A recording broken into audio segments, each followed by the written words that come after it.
Hello and welcome back to the Aspirant Invincible YouTube channel.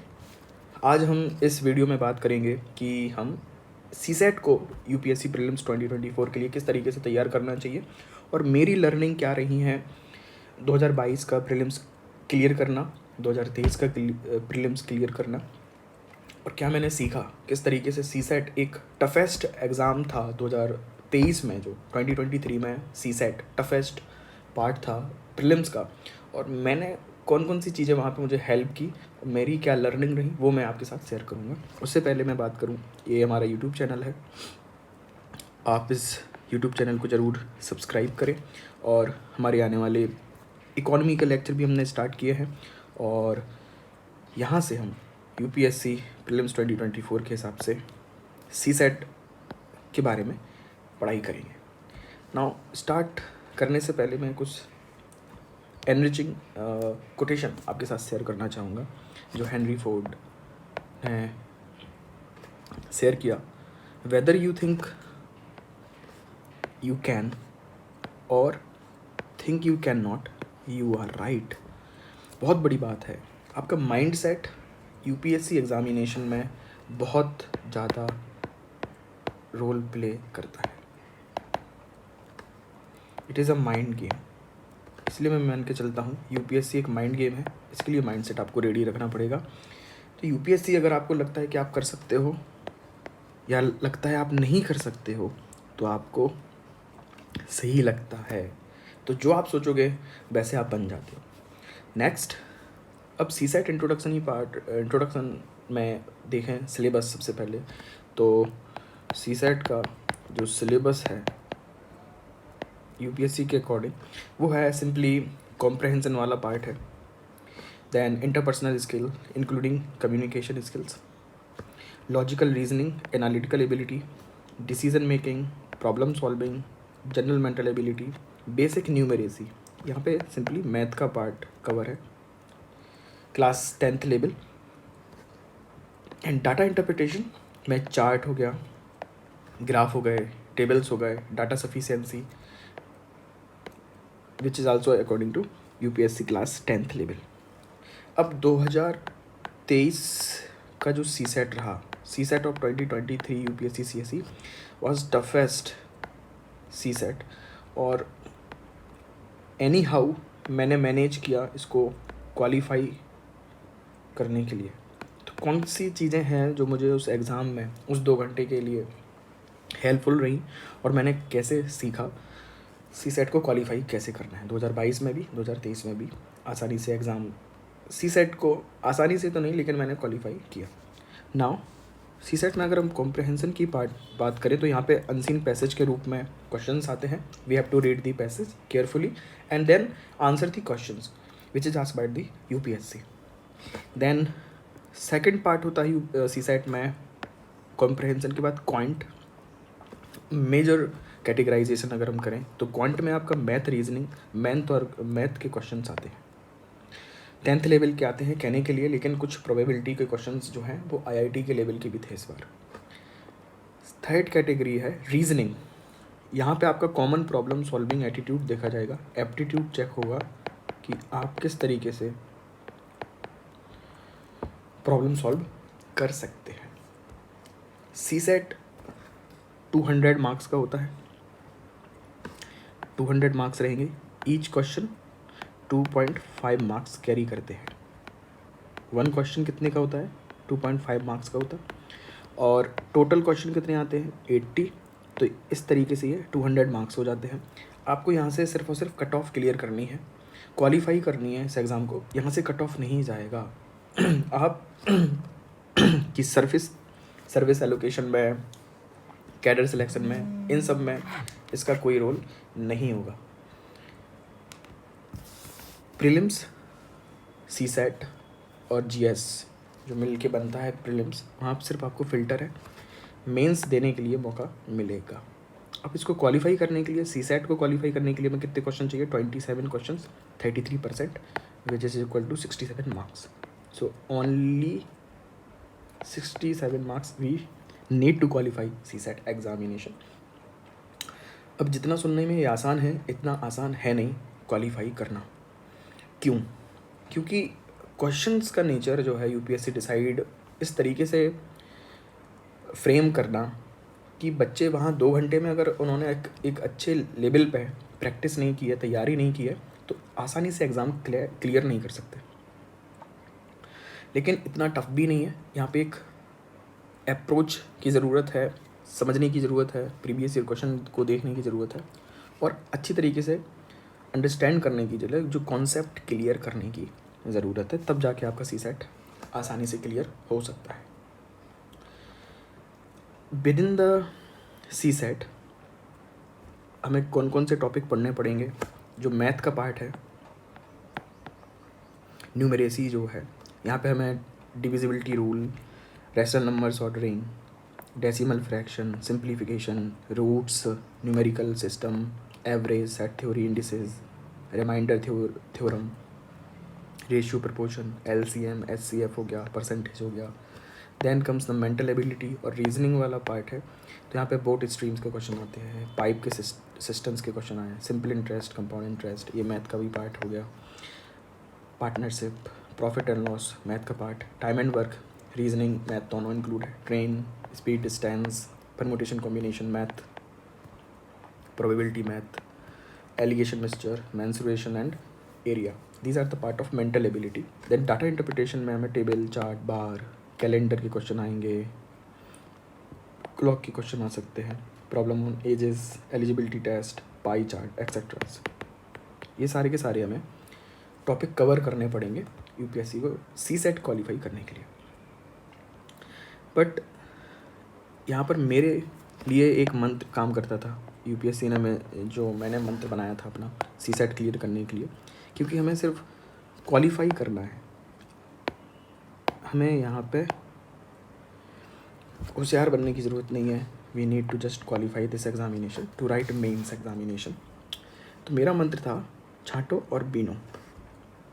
इसका मतलब होता है choose and pick the simple questions and qualify the CSAT simply. You have 120 minutes, आपके पास में 2 घंटे रहेंगे, 120 मिनट है। इसमें आपको क्वालिफाई करने के लिए 27 क्वेश्चंस चाहिए। मैं मान के चलता हूँ 27 से हम 10 एक्स्ट्रा करेंगे तो 37 क्वेश्चन आपके टारगेट होने चाहिए। इससे ज़्यादा करने की कोई आवश्यकता नहीं लगती। तो सिर्फ और सिर्फ ये 2 घंटे हम इन 37 क्वेश्चन ढूंढने में और सॉल्व करने में लगाएंगे। ये 37 क्वेश्चंस। नाउ अब हमें अवॉइड क्या करना है? डिफ़िकल्ट क्वेश्चन नहीं करने, एनी फिक्स्ड अप्रोच नहीं होनी चाहिए। फिक्स्ड अप्रोच मतलब पहले कॉम्प्रहेंशन करेंगे, फिर मैथ पे जाएंगे, फिर रीजनिंग पे जाएंगे, इस तरीके से का कोई भी अप्रोच आपके पास में नहीं होना चाहिए कि स्टार्टिंग से स्टार्ट करेंगे, फिर फर्स्ट क्वेश्चन, सेकंड क्वेश्चन, फिर थर्ड, इस तरीके से न्यूमेरिकल जाएंगे, क्रोनोलॉजिकल फॉलो करेंगे, नहीं, सीक्वेंस को फॉलो करेंगे, नहीं। कोई भी अप्रोच आपका नहीं होना चाहिए और आपका ईगो से फाइट नहीं होनी चाहिए। कोई भी क्वेश्चन आपको नहीं बना तो आपने ईगो पे ले लिया कि I am from IIT, I am from mathematic, science background, math background, तो अब ये क्वेश्चन मुझे बनना ही चाहिए। ऐसा कुछ भी आपको एग्ज़ाम में लेके नहीं जाना है। एग्ज़ाम का सिंपल फंडा है चूज़ एंड पिक, छांटो और बीनो अप्रोच काम आता है वहाँ पे। जल्दी से जल्दी सिंपल क्वेश्चंस को देखना है, फाइंड करना है, उनको सॉल्व करना है और क्वालिफाई करके वापस आ जाना है सीसेट को। नाउ स्मार्ट स्ट्रेटजी क्या रहेगी यहाँ पे कि हमें अपनी स्ट्रेंथ और वीकनेस जाननी चाहिए। वीकनेस को जान के क्या मिलेगा? ये क्वेश्चन हम मिनिमम करेंगे और स्ट्रेंथ मतलब हो गया मैक्सिमम क्वेश्चन हम यहाँ से करेंगे। आपका जो भी बैकग्राउंड है, अगर मैथ बैकग्राउंड है तो आप मैथ, कॉम्प्रहेंसन, रीजनिंग, इन सब के क्वेश्चन जाएँ और वहाँ पर आपको स्ट्रेंथ पता होना चाहिए, तो उस वहाँ पर रिस्क आप ज़्यादा लोगे। शॉर्ट क्वेश्चन करके आप आ सकते हो। जो वीकनेस है, अगर किसी की मैथ नहीं है तो फिर आपको कॉम्प्रहेंसन पे एफर्ट ज़्यादा लगाने हैं, रीजनिंग पे एफर्ट ज़्यादा लगाने हैं। सिंपल इस तरीके से। तो पहला स्टेप हमारा रहेगा अपनी स्ट्रेंथ और वीकनेस को पता लगाएं। फिर हर पार्ट में एवरेज बनने की कोशिश करें। कॉम्प्रहेंसन को भी नहीं छोड़ना, क्वांट को भी नहीं छोड़ेंगे, रीजनिंग को भी नहीं छोड़ेंगे। तीनों को लेके चलेंगे कि इन केस कहीं डिफ़िकल्ट कहीं सिंपल क्वेश्चन आते हैं। यूपीएससी का एग्ज़ाम मैनेजमेंट का एग्ज़ाम है, वहाँ पर जाने के बाद में ही आपको डिसाइड तुरंत रैंडमली आपको पता चलता है कि ये क्वेश्चन डिफ़िकल्ट है, इसको स्किप करना है, ये क्वेश्चन इजी है, इसको करना है। तो आप अगर कॉम्प्रहेंशन नहीं पढ़े, मान लीजिए अगर किसी ने मैथ नहीं पढ़ा, बिल्कुल भी नहीं पढ़ा, किसी ने बिल्कुल भी रीजनिंग नहीं पढ़ा, तब आपके लिए क्वालिफाई करना बहुत टफ हो जाएगा। फिर वो 37 क्वेश्चन हमें जो क्वालिफाई करने के लिए चाहिए हैं, इनको फाइंड करना बहुत टफ हो जाएगा, क्योंकि कॉम्प्रहेंशन में भी डिफ़िकल्ट भी होते हैं और इजी भी होते हैं। क्वांट में भी डिफ़िकल्ट होता, क्वांट में भी इजी होते, रीजनिंग में भी डिफ़िकल्ट क्वेश्चन होते, रीजनिंग में भी इजी होते। हमें सिर्फ इन पर फोकस करने की ज़रूरत है और हम इस एग्ज़ाम को क्लियर कर लेंगे। Now we need to develop some values, like हमें डेवलप करना है फास्ट रीडिंग, तेज़ी से पढ़ना। सबसे पहले पढ़ो, फिर कॉम्प्रहेंड करना सबसे ज़्यादा ज़रूरी है। पढ़ने के लिए से काम नहीं चलेगा। अगर आपने चीज़ें समझी नहीं है, पैसेज आपने पढ़ लिया, 2 मिनट के अंदर आपने पैसेज पढ़ लिया, बट आप समझे नहीं, तो वहाँ पे आंसर नहीं कर पाएंगे। बहुत ट्रिकी क्वेश्चंस होते हैं सीसैट में। तो रीडिंग हैबिट, कॉम्प्रहेंशन की हैबिट, कैलकुलेशन आपको करना है और मेंटल एफर्ट ज़्यादा लगाना है कैलकुलेशन में। मिनिमम पेन यूज़, पेन का यूज़ आपको सिर्फ और सिर्फ बबल को फिलअप करने में होना चाहिए, और थोड़ा बहुत अगर रीजनिंग में ज़रूरत है या फिर वहाँ पे लास्ट मिनिमम आपको यूज़ करना है पेन। पेन उठाने की ज़रूरत नहीं पड़नी चाहिए, आपने क्वेश्चन पढ़ लिया, माइंड में प्रैक्टिस करोगे तब हो जाएगा।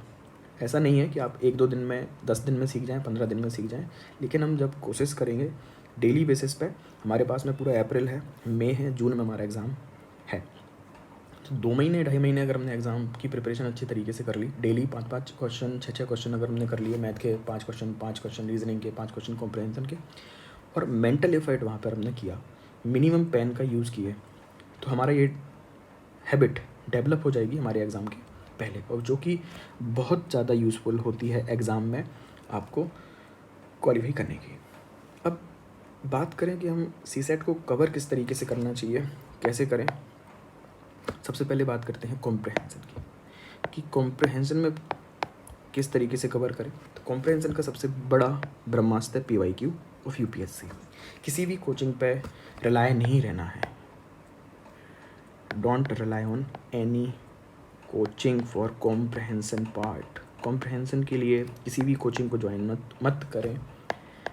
मैं कहूँगा PYQ को पढ़ें और UPSC की आंसर की को निकाल कर बैठें। इन दोनों को आसानी से पढ़कर समझकर समझा जा सकता है कॉम्प्रहेंशन से UPSC चाहता क्या है। देन कॉम्प्रहेंशन में इंपॉर्टेंट होते हैं कुछ कीवर्ड। इन्फ्रेंस का मतलब क्या है, कंक्लूजन का मतलब क्या है, मैसेज का मतलब क्या है, अजम्पशन का मतलब क्या है, और भी कई सारे कीवर्ड में UPSC चेंज करता रहता है और आपसे पूछना चाहता है।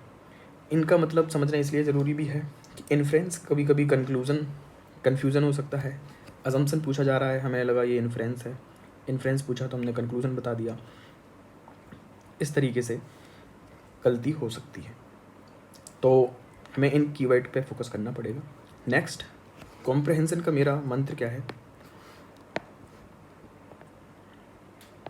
कॉम्प्रहेंशन का मंत्र सिंपल है, जितना कहा जाए सिर्फ उतना सोचना और समझना है।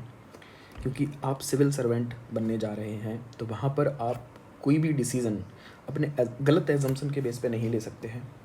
तो आपको जितना इन्फॉर्मेशन, जितना डाटा, जितना फैक्ट प्रोवाइड कराया जाता है, उसी के बेस पे आपको अपना डिसीज़न लेना है, और वो डिसीज़न बेस्ट होना चाहिए, करेक्ट होना चाहिए, मैक्सिमम एक्यूरेसी वहाँ पर होना चाहिए। इसलिए कॉम्प्रहेंड करने की एबिलिटी यहाँ पर आपकी चेक हो रही है। तो जितना कहा जाए सिर्फ उतना सोचना और समझना है, एक्स्ट्रा नहीं सोचना पड़ता।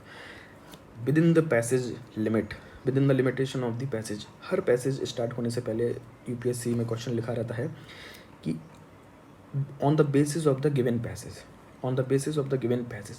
आपको बाहर की नॉलेज नहीं लगानी है, इस पैसेज में जो लिखा है सिर्फ इसको पढ़कर ही आपको आंसर देना है। बाहर क्या होता है दुनिया में उससे लेना देना नहीं है। नेक्स्ट पार्ट हमारा है क्वांट। तो अगर हम क्वांट को देखें तो क्वांट यानी मैथमेटिकल के क्वेश्चन आते हैं।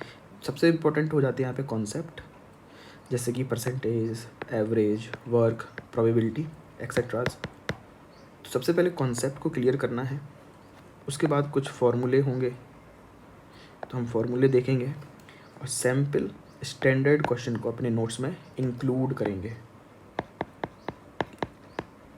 कौन कौन से केसेस पॉसिबल हो सकते हैं, किस तरीके से क्वेश्चन पूछा जा सकता है, जैसे परसेंटेज से कैसे क्वेश्चन आ सकते हैं, तो उन सारे केसेस को हम अपने नोट्स में इंक्लूड करेंगे, उनके क्वेश्चन अपने पास में रखेंगे, ताकि जब हम एग्जामिनेशन हॉल में जाएं उसके पहले हमें टाइम मिले। रिवीजन का 2 घंटे मिलता है, पर्याप्त टाइम मिलता है आपको 2-3 घंटे का। तो वहाँ अगर आप 1 घंटे भी आपने रिवीजन कर लिया, क्वेश्चन के गो थ्रू कर लिया, तो आपका माइंड अलर्ट हो जाएगा कि हाँ ये केस यहाँ से परसेंटेज का आ सकता है, दूसरा केस ये हो सकता है, वर्क का कौन सा केस हो सकता है, नहीं हो सकता। And last is practice. तो प्रैक्टिस भी यहाँ पर भी PYQ और यहाँ पर विजन IAS के टेस्ट हम लगाएंगे। थर्ड पार्ट है रीजनिंग का। रीजनिंग के लिए भी सिंपल फंडा क्या है? रीजनिंग के लिए सिंपल फंडा है प्रैक्टिस और प्रैक्टिस। जो भी क्वेश्चन हैं, कॉन्सेप्ट हैं, वो उतना कॉन्सेप्ट हम क्वेश्चन के थ्रू समझ सकते हैं। अरेंजमेंट करने आ सकता है, या फिर रोल नंबर से क्लासेस के क्वेश्चन पूछते हैं, chair arrangement, cyclical, anti clockwise, clockwise, या फिर डायरेक्शन के क्वेश्चन आते हैं कि rightward, southward, 10 kilometre. इन क्वेश्चन को हम जितना प्रैक्टिस करेंगे वहाँ से समझ में आ सकता है, आसानी से किए जा सकते हैं। और यहाँ से विजन IAS के टेस्ट हम यहाँ पर भी अप्लाई करेंगे। कॉम्प्रहेंशन में पहले हम PYQ लगाएंगे, UPSC के कॉम्प्रहेंशन को समझेंगे, और विजन IAS के टेस्ट हम कॉम्प्रहेंशन में रिलाई नहीं करेंगे। प्रैक्टिस करने के लिए हम देख सकते हैं, लेकिन उस पर हम विश्वास नहीं कर सकते। कॉम्प्रहेंशन सिर्फ और सिर्फ UPSC का चलेगा। क्वांट और रीजनिंग में हम विजन IAS के टेस्ट हम लगाएंगे। नाउ ये सारा जो भी टॉपिक है हम step by step lecture video के थ्रू कवर करेंगे। सारा का सारा कॉम्प्रहेंशन के वीडियो बनाएंगे, हम PYQ को वीडियो में सॉल्व करेंगे, लाइव सॉल्व करेंगे, किस तरीके से हमें क्या करना चाहिए, रीजनिंग का भी और मैथमेटिकल कॉन्सेप्ट का भी। डेली हम लेक्चर से पढ़ाई करेंगे। अगर हम क्वेश्चंस को देखें कि कॉम्प्रहेंशन, क्वांट और लॉजिकल रीजनिंग और DI कितने क्वेश्चन कब कब UPSC ने पूछे हैं, ये लास्ट ईयर का ट्रेंड है। 2014 से लेकर 2023 ये 10 साल का ट्रेंड क्या रहा। टोटल 80 क्वेश्चंस आते हैं, बट ये क्वेश्चंस वेरी करते हैं। Comprehension 27, 27, 25, 30, minimum 25। तो हमें यहाँ पे क्या मिलता, मिनिमम 25 है, तो 25 क्वेश्चंस हमें कॉम्प्रहेंशन के मान के चलना चाहिए। मैथ जो टफ साइड मानते हैं तो 15 मिनिमम, मैक्सिमम 40, 39। लास्ट 3 इयर्स में अच्छा खासा मैथ का पार्ट आ रहा है। That is why CSAT is difficult, और उस मैथ में भी डिफ़िकल्ट वाले क्वेश्चन ज़्यादा पूछ रहे हैं। तो ऑन एन एवरेज अगर हम बात करके चलें, यहाँ पर आपको लगभग 35 क्वेश्चन मिलने वाले मैथ के।